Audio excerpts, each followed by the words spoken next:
सददेवराव, काय बोलू राहिला तुम्ही? मी काय वेगळा माणूस आहे होय? तुमच्यासारखाच राहाडा मासाचा माणूस आहे मी. याच मातीतला, याच परंपरेतला, याच संस्कारात वाढलेला आणि आपल्या परंपरेशी तुमच्या भावना जोडलेल्या आहेत. मग त्या दुःखून कशा काय चालेल? अरे वा वा वा, दाजी काय डायलॉग मारलाय. तुमचा डायलॉग वापरू का माझ्या व्हिडिओ मध्ये? हा, त्याचं काय माहितीये का, मी ना सोशल मीडिया सेन्सेशन आहे. पहा ना, 100 पेक्षा जास्त फॉलोअर्स आहेत माझे.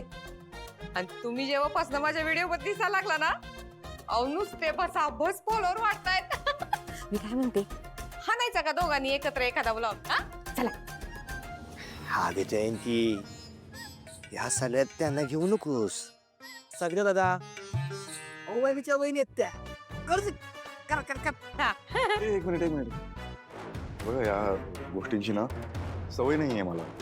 सो या व्हिडिओमध्ये मी दिसत असेल तर प्लीज डिलीट करा ते. का हो, तुम्ही आणि आमची सावळी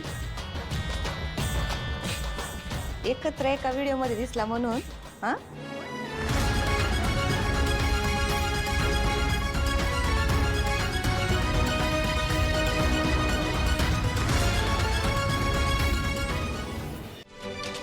बघा, काही गोष्टी ना पर्सनल असतात. त्या पर्सनल गोष्टी ना पर्सनल राहिलेल्याच बऱ्या असतात. त्या शेअर नसतात करायच्या. क्या डायलॉग आहे. तुम्हाला सांगते याला काय म्हणतात माहितीये का? फुल न फुलाची पाकळी. तुम्ही नाही तर नाही, तुमचा डायलॉग मी वापरणार. Hello friend. तर मंडळी, कोट्टलवारांची राजकन्या आणि भागवतांची राणी तुमचं या व्हिडिओ मध्ये सरच स्वागत करत आहे. मंडळी, तुम्ही आमच्या गरिबीची दुर्दशा तर पाहिलीच असेल. तुम्हाला हे माहितीये का की खुद्द सारंग मेंदळे आता या घराचे जावई बापू आहेत. आणि जावई बापू आपल्या उपदेशामध्ये काय म्हणतात माहितीये का? ते म्हणतात की आयुष्यात काही गोष्टी या पर्सनलच ठेवायच्या असतात.